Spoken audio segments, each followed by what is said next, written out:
Suit up, strap in, warm the tires, and leave on yellow. Time for the MitsuTimes podcast, presented by MitsuTimes.org, the home of the fastest Mitsubishi cars. With your host, Josh. Hey, what's going on, guys? It's Josh with MitsuTimes. Today, our guest is Aaron Anderson, the creator and driver of the Pony Express. I'm sure you've probably seen him on his YouTube channel, CSM TV. How's it going today, Aaron? Oh, I can't complain, man. Can't complain at all. Good stuff. I hope the weather up there in the northern part of Indiana is just as good as the one down south here. Yeah, it's a little rainy and a little cooler temps today, but I don't mind it. Yeah. All right, so tell us a little bit about the Pony Express as it sits now. As it sits right now, I actually just put it back together. Had a little head gasket issue at the end of the year, but that engine's been together for I don't even know how long at this point. But it's still a stock bottom end. Head is a 6-bolt engine. Head's got Kickley valve springs, GSC 2 cams, Magnus intake manifold, Precision 6266, auto trans, and then all the mods to go with that. Basically, yeah. It's got a whole lot that I could just keep going on with. You said the bottom end of stock, is it at least 2G piston, 1G rod combo? No, it is all 1G 6-bolt. No kidding. Factory stuff. I haven't even. I've probably said this several times. I haven't even looked at the bearings at all, and it's been the same stock bottom end since I actually swapped the car in I don't even remember, 2007-ish. See, I've heard you mention the stock bottom end before, but I always thought it was the 2G piston, 1G rod combo or something. That probably would have been smart, but at the time, I just kept saying that, it's going to get a bill bottom end. Maybe next year. Yeah. Maybe next year, and it just keeps going, so I just never changed it. So. Well, that goes to show what the stock bottom end's capable of, consistent 9-second passes. Right, yeah, not the fastest, but it's been together since I've had it. So yeah. I can't complain at that at all. And, people are always downing us for the consistency. Well, there you go. Right. So why the CSM platform?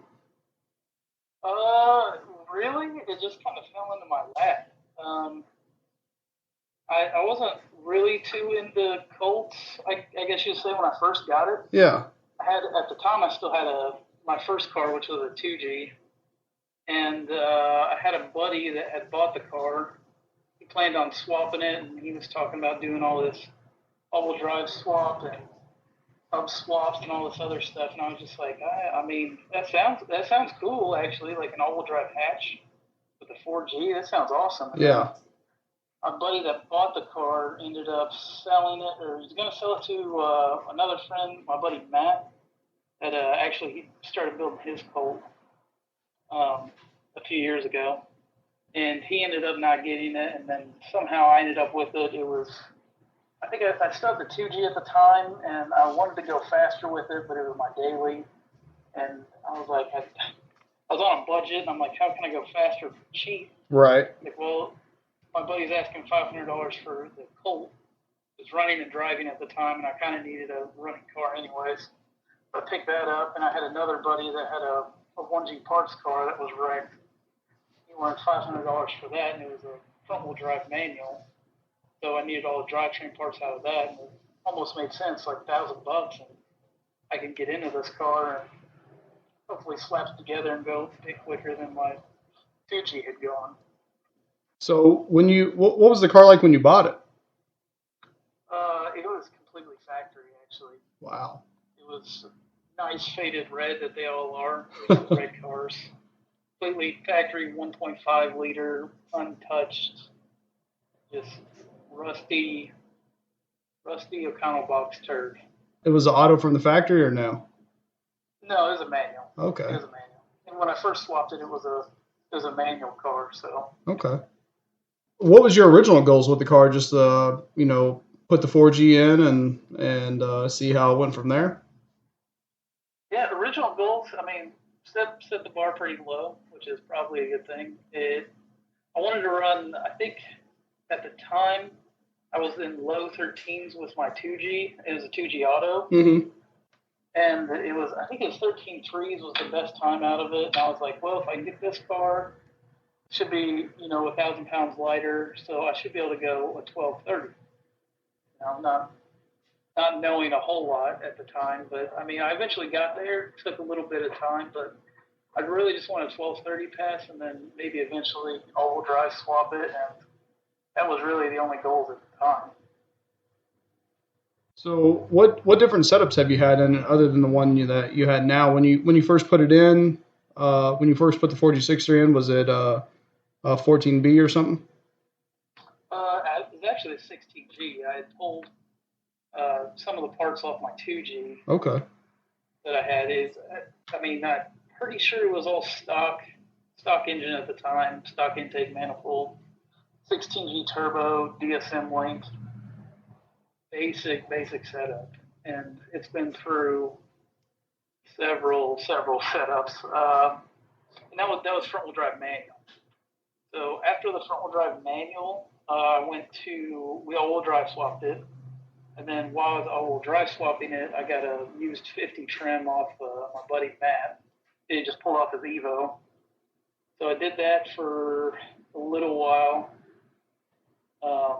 After the 50 trim, I bought a used 35R. Oh, wow. Slapped that on. And it got a few other upgrades, like I think intake manifold, maybe the cams. And it was still when we all drive swapped, it was a manual all-wheel drive car as well. Okay. So, and then after the manual, we auto swapped it.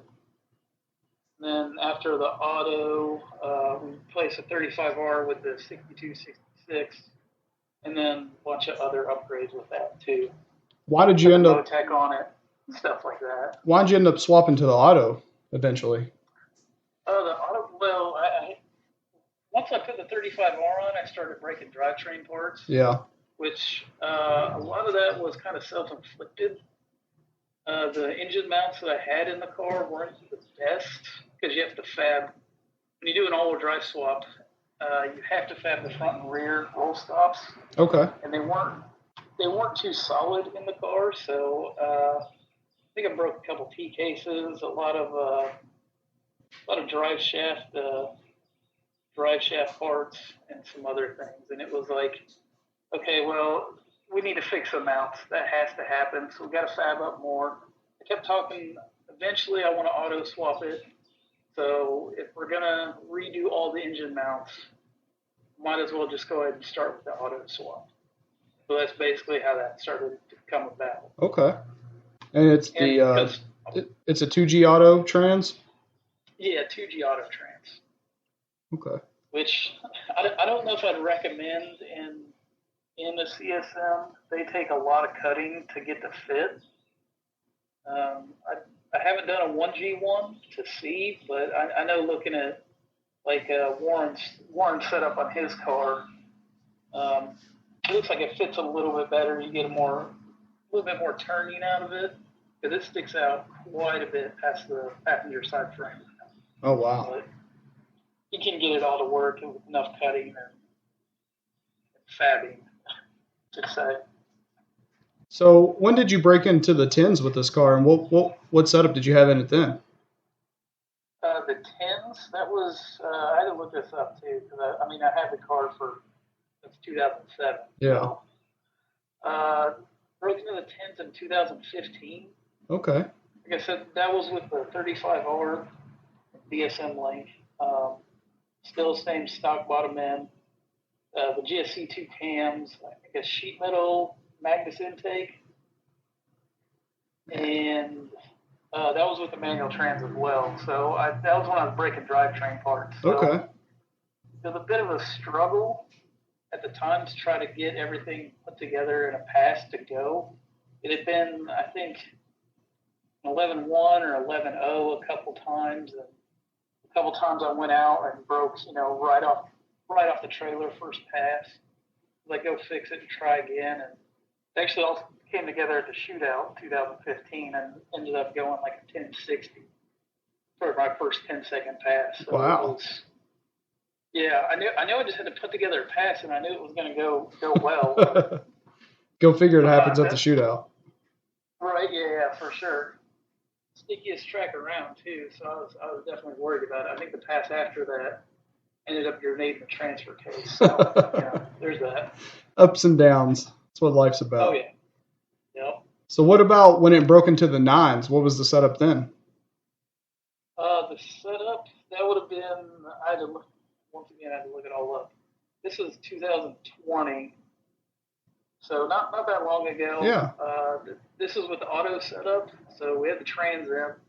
The auto Trans has still just been in clutches and shift kit so far. I just put another built Trans M this year. Haven't run the car yet, but.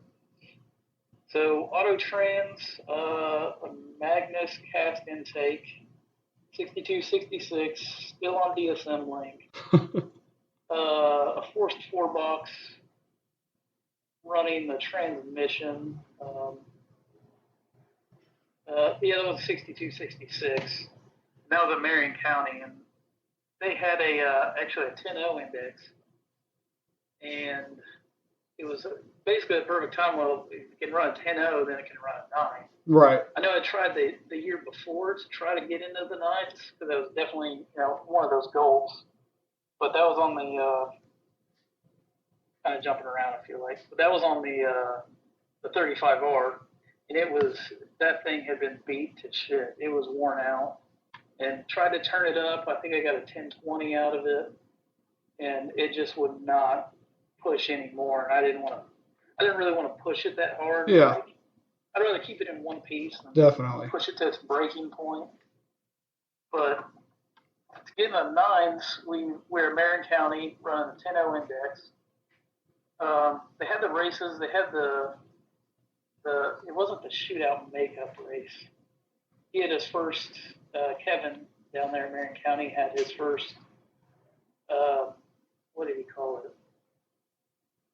It wasn't a shootout, obviously, but it was. It was like the spring meet.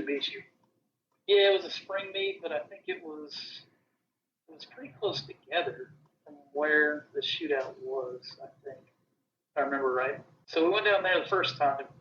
I was having issues with the actual shift box. I don't want to throw anybody under the bus, but we were having issues.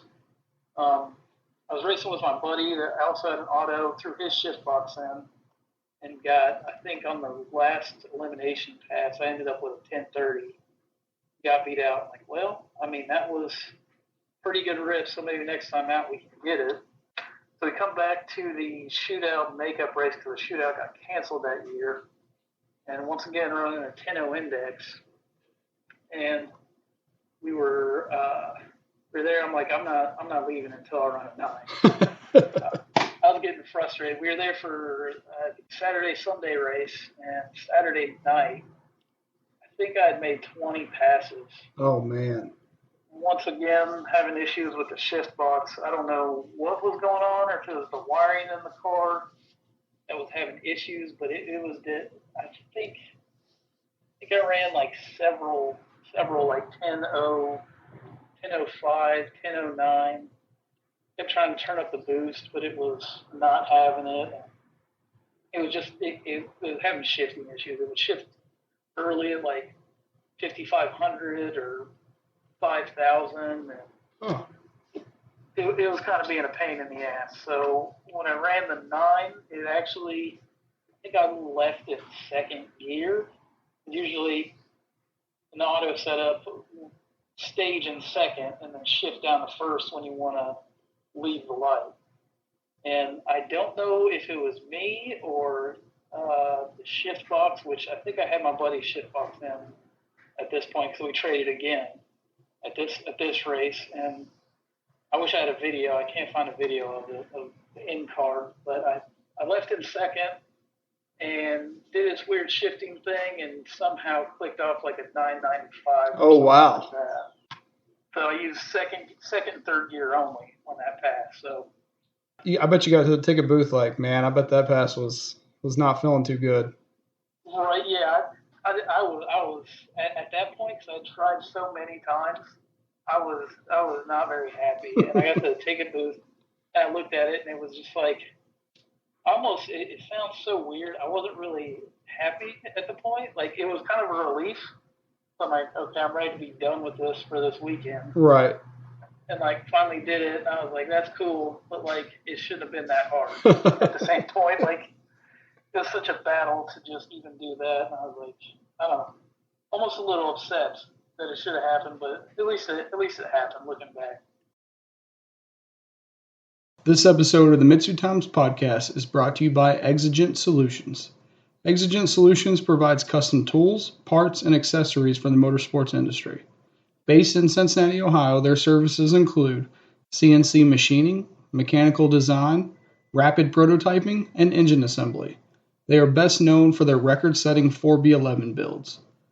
They have the parts and expertise to get your car up our list. Check out all their products and services at exigent-solutions.com.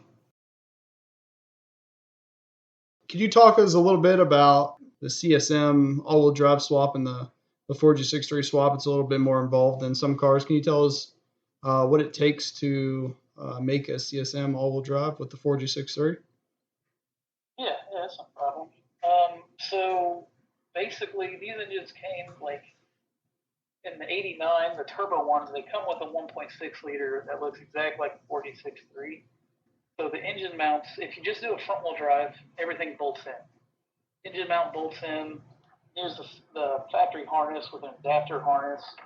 When you do an all-wheel drive swap, the front and rear engine mounts, those become the issues. So you got to kind of figure out how to make those roll stop mounts, and they've been done several different ways. But the way we've done it, and we've kind of learned from my car, at least, from brake and drivetrain parts and stuff like that, we make a mount on the rear steering rack for the rear one. The front one, I've seen several different ways, of course, as well, and we just kind of go off the tow hooks, run a bar across, kind of like the factory or almost like the subframe. Mm-hmm. And then kind of weld in a bar, and you can kind of unbolt it from there since they're coming off the front tow hooks on the body. And then so that's for the engine mount. Once you get back to the rear, you got to weld in like what we did. Actually, I just posted a YouTube video on the rear end stuff. But we welded in 2 bars going across to bolt the subframe in. But that gets kind of tricky too because the drive shaft kind of runs into it. Either that or you can weld. I've seen people box in the frame and make mounts that way, which is probably a little bit better approach. And then you got to figure out kind of your carrier bearing mounts from there. And then custom length drive shaft, of course, that's way shorter than a DSM. Right. And then you got to do spacers for the rear for the struts and shocks. Okay. So, and those actually, NAFAB actually makes a bolt-in piece now. Before, I've seen several different ways to make the extensions, and you got to put a little angle on them to get them to line up correctly. The factory strut mounts, they're kind of angled the wrong way. They need to go kind of straight up and down. So you need a little extra length and a little bit of a correction there. I feel like I've seen that on another car too. Maybe 3000 GTs that are using all-wheel drive rear suspension. I think they had a little spacer with a little angle on top of it. Gotcha. Yeah, I haven't followed those cars too closely to know, but I know just being on the Colt forums back in the day, seeing a lot of people do it that way. So if you could start all over and do this build again, would you do anything different? Go straight to the auto? Anything like that? Honestly, I don't think I would. Just because I learned so much from this car. Yeah. And like doing all the different setups. I kind of like going with that kind of progress of just starting out front-wheel drive manual and learning from that, and going to an all-wheel drive manual, having fun with that, progressing to an auto, and kind of like going that route, or I don't know. Instead of doing a full-out build, you get more, I don't know, I mean, I've had... Gain more knowledge that way. Yeah, exactly. And kind of can perfect the setup that way, rather than doing a full-out build. I mean, just coming from when I first built the car, I feel like I didn't know much at all in the cars, especially trying to build something custom like it is. I mean, the only other thing is I would have liked to have a clean shell. By the time I was like, well, it's a sleeper. It needs to be, it's fine, it's rusty and it's faded red. Like, I don't care. Right. And then eventually I'm like, I kind of want a clean car and a clean shell that's not rusty. And I mean, that all got fixed at the body shop. But I mean, everybody knows with rust, you can't get rid of it 100%. So right. It's kind of been painted for a while, so it's starting to show more rust coming through. So starting off with a clean shell with like a non-rusty roof that these cars are plagued with, that's probably the only thing I'd change, honestly. Okay. That's interesting. I didn't realize that there's Mitsubishis out there that had rust roof problems. Yeah, it's a CSM problem. It's seen several. If you look on a few of them, they'll have just lines of rust where the braces are. Really? On those cars. For some reason, whatever glue or whatever they used, I don't know if it just ate through the paint and it trapped some moisture in there. I'm not real sure. Some cars have it and some don't. Wow. Yeah. So makes for a good time. I'm sure. With so many parts that need to be custom made, what motivates you to keep going with this car?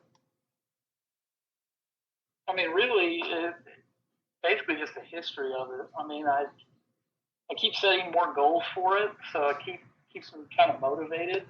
I haven't really, I guess, I just keep telling myself I still have more goals, more stuff I want to do with it, so right. It just keeps going. I mean, that's about it, really, just going faster, and it's like I can't really see myself in something different. I mean, maybe another DSM, but it's like I just don't even want to deal with building another car. I mean, I still really like the Colt. It's cool to have something different. Yeah, really. Definitely. And you've already learned the ins and outs and all that stuff of that platform. Yeah, it's definitely a comfort thing. So there's that as well. So what are your goals for 2022 with this car? 2022. Well, still need to learn a lot with the new Motec stuff that's been on here. I don't know if I mentioned that. So need to figure out all the Motec stuff because it is very overwhelming. That was your off-season upgrade? That was last year. Okay. I put a Motec M150 and a PDM setup in. Pretty big jump from DSM link, that's for sure. So I want to get a little bit better with that and really just keeping it consistent. I got a lot of like a 10. I think they have a 1020 index race that I want to do and a couple 1050 at a local track. So keeping it with that. I'd like to win something there, or at least go rounds. Right. 1050 index, and then maybe a shootout. Do the 10 or 1050, whatever they have this year.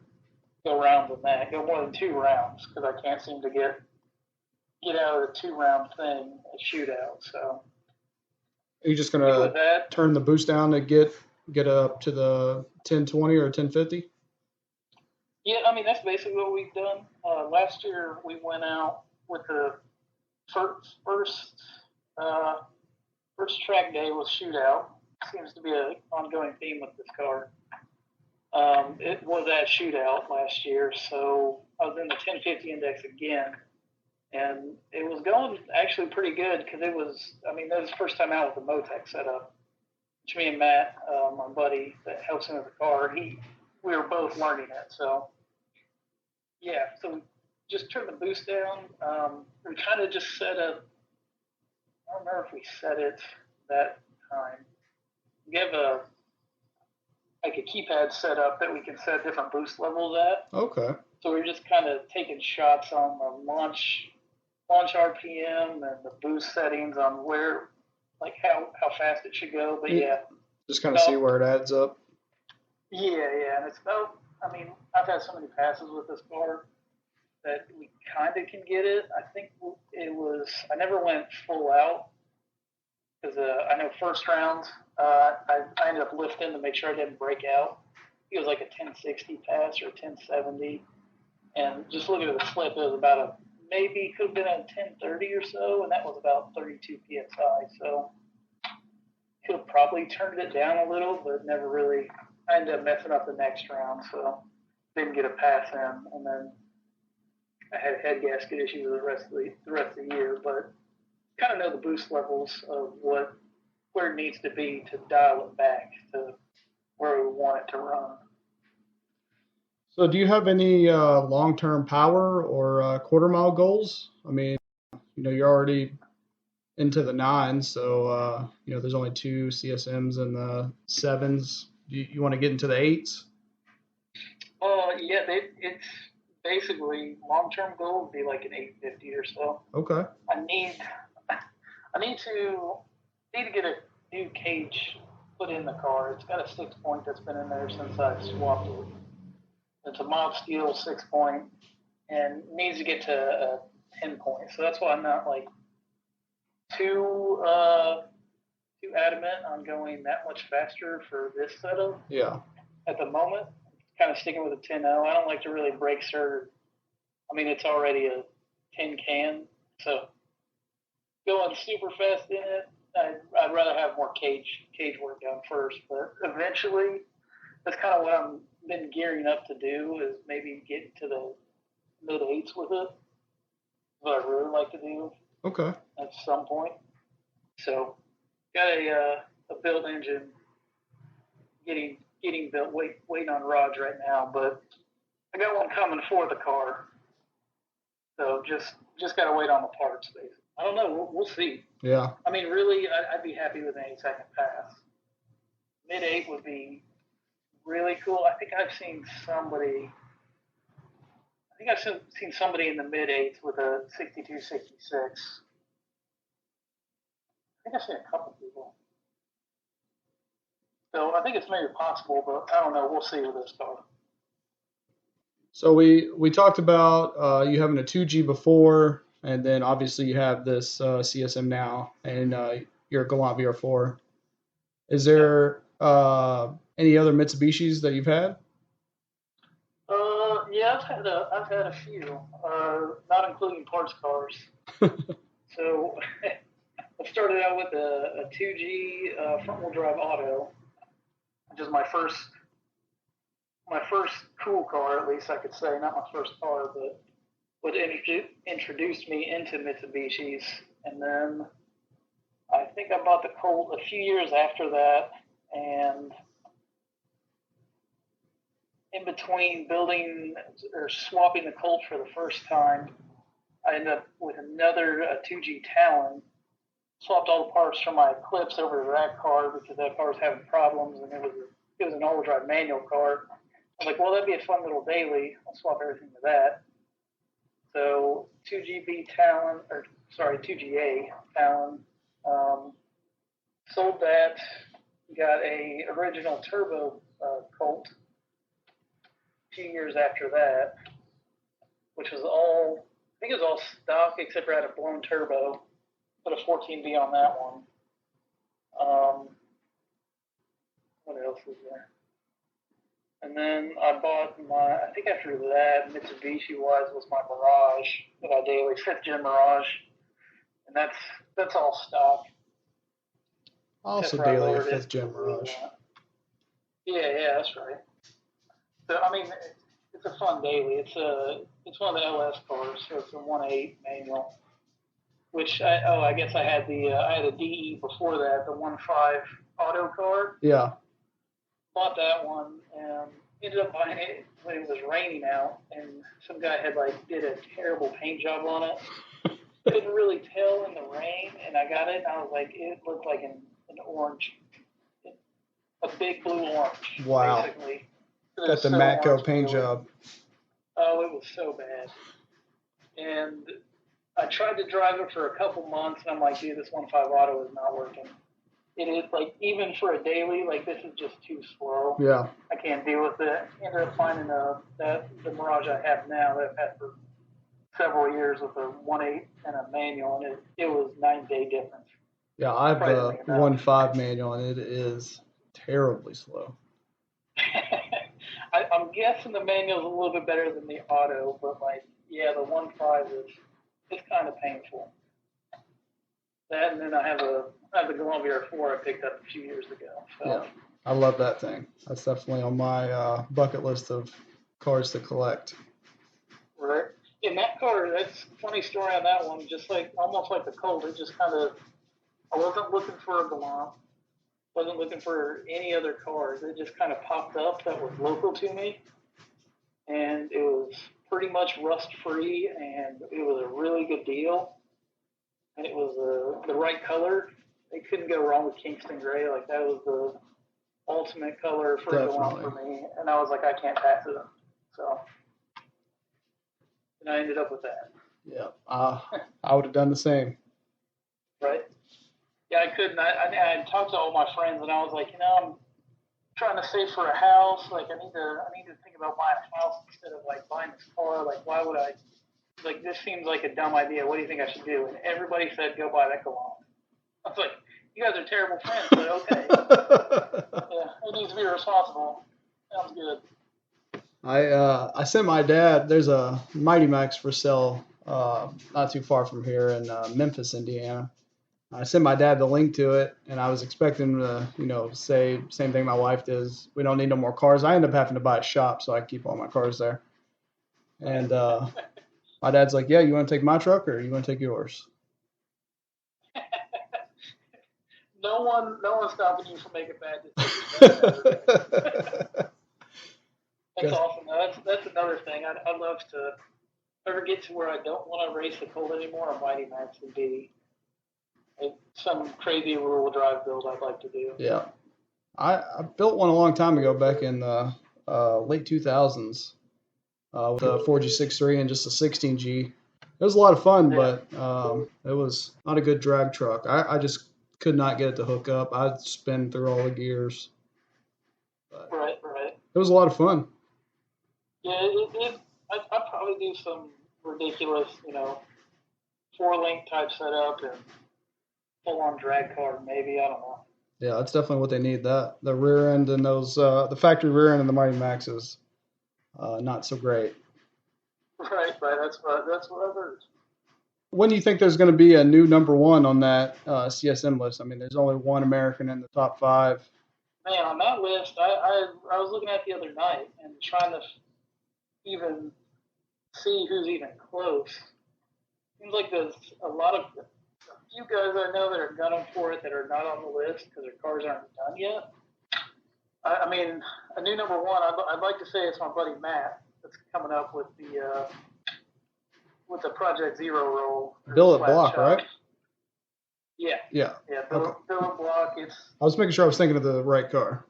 Yeah, it's the white one. Yeah. Me and Matt have been friends since high school, basically. So. And he was at the shootout with that car, right? It just didn't run. Yeah, it was a shootout. I mean, everybody thought it was ready to run, but it was actually, it's quite a bit off at that point. But I think he just needs to build a trans for it, and he needs to get time to work on it.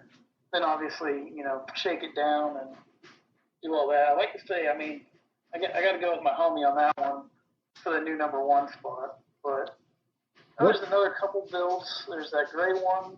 What ended up happening to that King Colt build? I know Daniel kind of like stepped away from the Colt scene for a while, but whatever ended up happening to his car? That one got sold. He sold it to. Man, I should really know this guy's name. I've talked to him a couple times. I'm blanking. I know it's still out there. Okay. I don't know if it's being built back to craziness it was, but I haven't really seen many updates either. So Okay. I know that's kind of on the back burner. I'm trying to think of who else could be close. I mean, Scott's definitely getting there, but I don't know. I don't think he's going to be super serious. I mean, he's mid-eights right Talking now. about Frevo. Yeah. Yeah, I don't know if he's sticking with that car either. I'm not real sure. I haven't seen Evo 2. any posts, so yeah. Then no, there's one. Oh, the Raven Fab car. I saw that got sold to somebody else that I don't think the guy's really into the CSM stuff, so I haven't really seen many updates. I know it was down at Florida for one of the races. I don't know how much they're going to push that car. I know that car could have some really good potential because the build on that one is just insane if nobody's seen that. I don't know if that guy's trying to like swing for the fences with it or Right. if it's just like a. It's like there's so many potentially very fast CSMs out there. We just need to get them together. Right, yeah, exactly. I know there's that Trent, man, like I said, bad the name. I know he's got a pretty crazy build. He cut the front off and put like an Eagle Talon front end on it. Oh, no kidding. I haven't seen that. It's going to be all drive. I think it's a gray one that he painted and has a forward-facing turbo, and I believe it's auto. But I haven't seen anything from it lately, so I know he was kind of wanting to get going for the top spot as well. But so if somebody out there, they just bought one of these CSMs, they're looking to go fast, what advice would you give them from, all the experience that you've gained over the years? man, I would don't buy the Colt and cut it up out the rip to all-wheel drive swap it unless you've done it before. Because I've seen, even back to the form days, all the time people get a Colt, like, yeah, I'm ready to all-wheel drive swap it. Cut out the rear tire well, cut out all the front-wheel drive stuff you got to cut to get the all-wheel drive stuff, and that's where it ends up staying and the car gets scrapped. I've seen that way too many times. So I would almost advise just do a front-wheel drive setup to start with. Have some fun in the car. If you want to go all-wheel drive, then wait till. Being in Indiana, we got winter time, so take the car down in winter time or whenever your off season is, and then maybe think about doing an all-wheel drive swap. But I wouldn't jump right into it unless you 100% know that's what you want to do. Because it does take a lot of work. You can't buy off-the-shelf parts for these cars. Well, I say that. Now you're actually getting to the point where there are some fabricators out there making those. So, that just realize you can't buy off-the-shelf parts. Even being front-wheel drive, it still can be a little bit of a struggle. Definitely, before you do your all-wheel drive swap, do a lot of research. Yeah, for sure. A lot of research and make sure you're good with fabricating, or if you're like me, you have a whole bunch of friends that are really good fabricators. Those are the best friends to have. Yeah, for sure, and that don't mind helping. So, Aaron, what events do you plan to attend this year that we can come out and see this car in action? I know 100% I'll be at the shootout. As long as the car's in one piece, it's almost hopefully I'm going to start it up this weekend. But for sure it'll be a shootout. I got a bunch of local events at my local track in Muncie, Indiana that I want to run at. They're mostly the index classes, like the whole shot media races that they have, or the Muncie heads up nights that they do. And then maybe Streetcar Takeover Indy. I might try to get to that one, and then maybe Streetcar Takeover at Edgewater. Okay. In Ohio. Yeah, that's a nice facility. Yeah, and I got some buddies in Cincy that will probably be there. We normally hang out with at shootout. Be kind of cool to go up there and hang out with those guys and do some racing as well. So Yeah. I think that's about it for the events. I mean, I'm sure it's all seat of my pants at this point. Really. Right. And they pushed the shootout back. David was nice enough to push it back so we get even more time to procrastinate and then do the shootout scramble. Right. I was about to say, I'm not sure if that's good or bad. But I'm trying to break the cycle where my car is just barely ready for shootout each year. This year I seem to be doing good, but I still haven't tested the trans we rebuilt for the first time ever, rebuilding an auto and some other things. So we'll see how that goes. Yeah. Hopefully I'll be ready and actually can be competitive this year. So we'll see. All right, so Aaron, tell us a little bit about your YouTube channel because I love it dearly, and if there's people out there they just want to either be entertained or learn about car stuff, they definitely need to check it out. Right. Yeah. Basically just me working on my car. Well, working on the Colt or the Galant. I need to get more. I mean, when I first started doing it, I wanted to get me and then my buddy Matt's car with the white Colt. I want to get his car more. Need to get out to his place, get some more footage of that. I mean, it's still in the building stage, so it's kind of hard to get together and do videos. And then I got another buddy that I share my storage unit with that is building a front wheel drive auto, and I want to get some more videos on that and do some videoing on that. I know he's not real big on being on camera, so probably me again talking about it. So hopefully we can get some videos of his car. And I need to get him motivated to start working on that thing a little bit more. Yeah. But, get the hype up for it. Right, exactly. Mainly just me working on CSMs and hopefully some racing footage. I don't know, see what else we can get into. and hopefully, I mean, I try not to get too technical because I feel like I don't know what I'm talking about, but at least try to be sort of funny. And I don't know, you can be the judge of that, but, or the people can be the judge of that. I don't know. Right. Yeah. It makes me laugh sometimes, so that's all that I care about. I feel like I get a laugh at least once out of every episode. Right. That's the goal. If I'm not being super technical, at least I can be sort of funny. Yeah. All right, Aaron, is there anybody that you want to give a shout out to for helping get the Pony Express where it is? Man, I know I'm going to miss some people on this because there's been so many people that have helped me with it, but I'll give it a shot. So my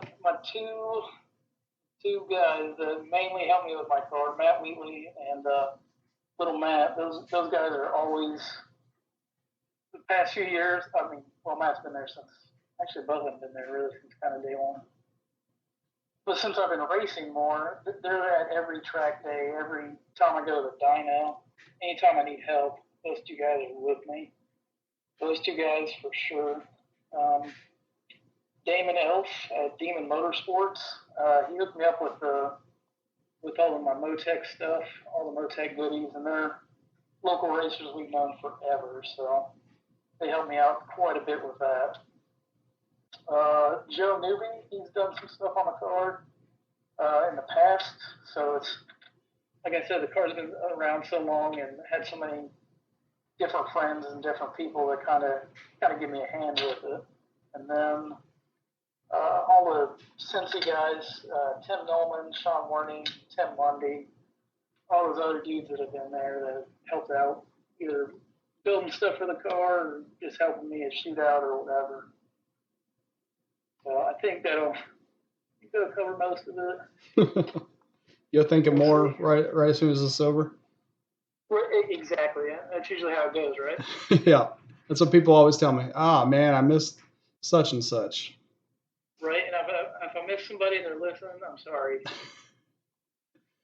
All right, Aaron. Well, I appreciate you coming on, and I can't wait to see what the Pony Express does this season, and I can't wait to keep watching your YouTube channel, man. Awesome. Thanks, man. Yeah, thanks for having me, dude. I'm digging the podcast. I've listened to every one so far. Podcast and even the MitsuTimes website. That site is awesome as well. Thank you. Yeah, I really appreciate that it. stuff. Yeah, man. Definitely. As long as it keeps people motivated to keep hitting the track, I'm going to keep keeping up with the website. Oh, yeah, for sure. All right, man. It's good talking to you, and hopefully I'll see you at the shootout. Yeah, for sure. I'll be there. Have a good one. You too. Thank you for listening to the MitsuTimes podcast. Check out our Instagram and Facebook for daily updates. Get added to our list by going to MitsuTimes.org and clicking Submit a Slip. Thank you to all of our sponsors.